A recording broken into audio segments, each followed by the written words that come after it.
And this is smart growth and its policies. There are development standards in every metropolitan area within the United States, which include a concentration of high-rise living, mixed-use buildings, and walkable communities, with mass transit such as light rail and bicycle trails. Any of those hit home here. It's all barring humans from rural land, concentrating human action in urban areas. Our infrastructure is being changed, people. All human action will be the subject of government control, and with the combined implementation of smart growth and the wildlands projects, what's happening under smart growth policies? Well, this is what's happening. Transportation plans that reduce the freedom of mobility, that transforms communities into heavily regulated but self-sufficient feudalistic transit villages. Human settlements to herd citizens into tax-subsidized, government-controlled mixed-use developments, and these settlements are sometimes distinguished from one another by how productive or useful the citizens are for society.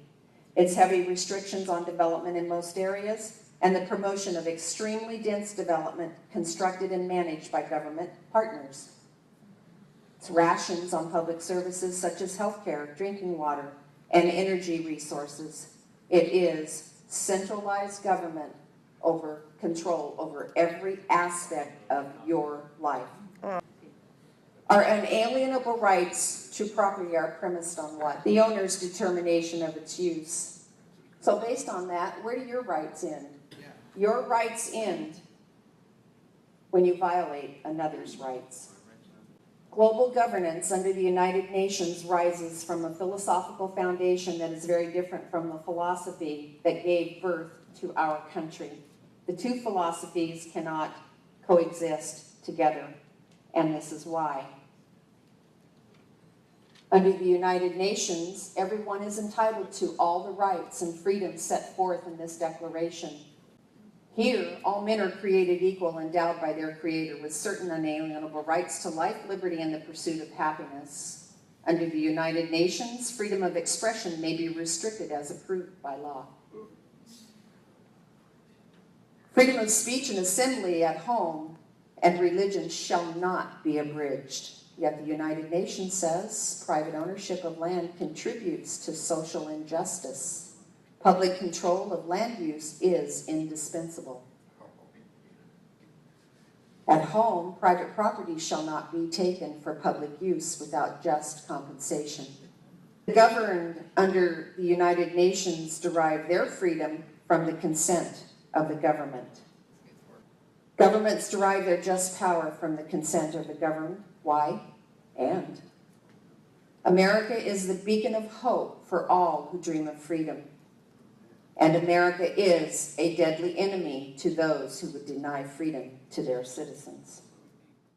Using, developing, and protecting resources in a manner that enables people to meet their current needs and provides that future generations can meet future needs from the joint perspective of environmental, economic, and community objectives. But here's what the 3 E's really mean. Under equity, it means to restructure human nature and to enforce that restructure by shifting our system of justice from one that adheres to the principle of equal justice and unalienable rights to one that implements the concept of social justice. Economy means shifting from free enterprise or capitalism to public-private partnerships. It also means establishment of a global economy where goods freely cross national borders in order to redistribute financial, natural, and human resources, to equalize income distribution within and between nations. Environment means giving plants, animals, and even inanimate objects status equal to or even greater than the rights of human beings. Does mafia come to mind here? And what's the result of combining the power of economics and the force of government? Tyranny. Members organized by county commissioners, city councils, public officials, local, national, or regional nonprofit organizations, community congress, or NGOs. They're designed to make you believe that they want your input to give people in the communities the feeling that they have control over what happens in their neighborhood. And those who advocate freedom and the use of private property rights are silenced. The products of these stakeholder councils are called consensus statements or vision statements. They're ran by trained facilitators guiding their meetings with the public to a predetermined consensus or outcome, and any opposition is marginalized through what they call group manipulation tactics. NGOs are private organizations responsible for developing and implementing public policies all over the globe. NGOs are usually local, unless they're international, which most of them are. And I want you to pay attention to what's local, because this is what you need to know. The International Union for the Conservation of Nature, which is worldwide, they created the World Wildlife Fund in '61, which created the World Resources Institute. Here's our local ones. Department of State, Commerce, U.S. Agency for International Development, U.S. Department of Agriculture, the Forest Service, Department of Interior, Fish and Wildlife, National Park Service, U.S. Environmental Protection Agency. And these agencies pay more than $519,000 a year in membership dues to the ICUN. Land cannot be treated as an ordinary asset, controlled by individuals and subject to the pressures and inefficiencies of the market. Private land ownership is also a principal instrument of accumulation and concentration of wealth, and therefore contributes to social injustice. If unchecked, it may become a major obstacle in the planning and implementation of development schemes, and that's all this is, people, is a scheme. The provision of decent dwellings and healthy conditions for the people can only be achieved if land is used in the interest of society as a whole. Public control of land use is therefore indispensable. NGOs work in government. Well, the NGOs have infiltrated the executive branches of the government.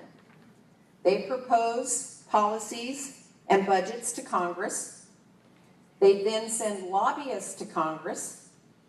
These special interests public policies are to be implemented by government agencies to dictate to private business. And if these policies are not implemented the way the NGOs want, they file lawsuits. And this is exactly what has happened to our timber industry.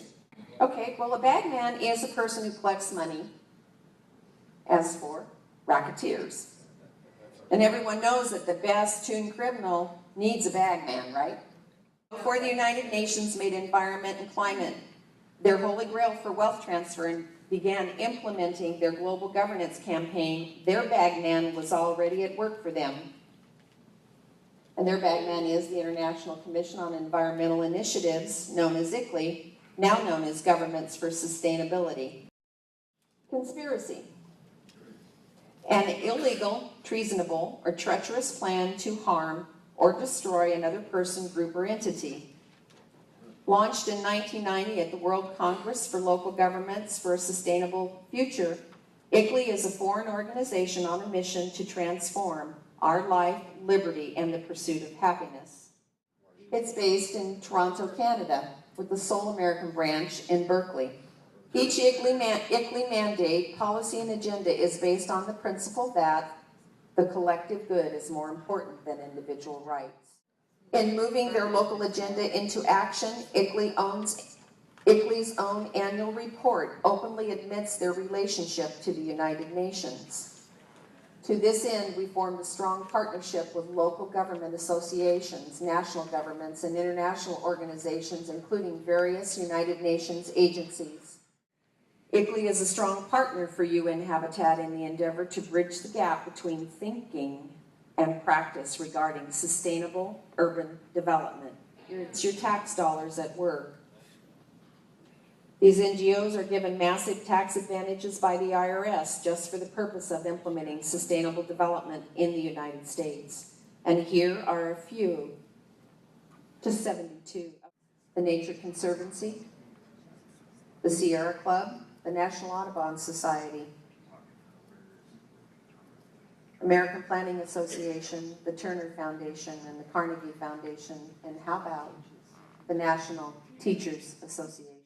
Under Article 1, Section 10 of the United States Constitution, the states are prohibited from implementing foreign political initiatives through its prohibition by states of engaging in treaties, alliances, or confederations. Specifically, support and implementation of the United Nations Agenda 21 Sustainable Development under direction of an NGO called ICLEI, now known as Governments for Sustainability. Governor Kitzhaber, through Executive Order 007, called Strategy Promoting Sustainability State Government Operations. In 2003, Kulongoski brought, through Executive Order, Sustainable Oregon for the 21st Century.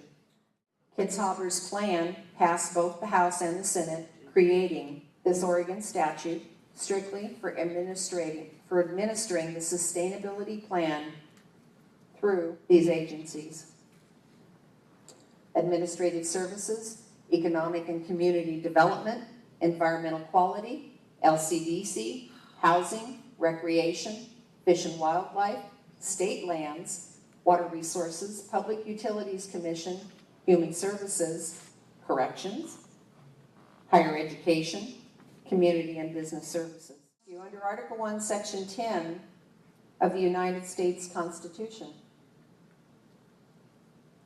is it not true that each public official has a duty to know when he or she is acting in opposition to the constitutions of this country?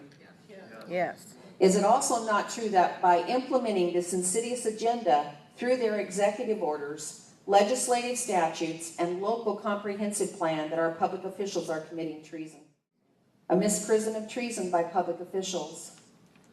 The boards of county commissioners of Clackamas County and the city council for Lake Oswego are political subdivisions of the state of Oregon, and as such, the county commissioners, the city councils, are bound by their oaths of office to support and defend the constitutions of the United States of America and the Constitution of Oregon against all enemies, foreign and domestic.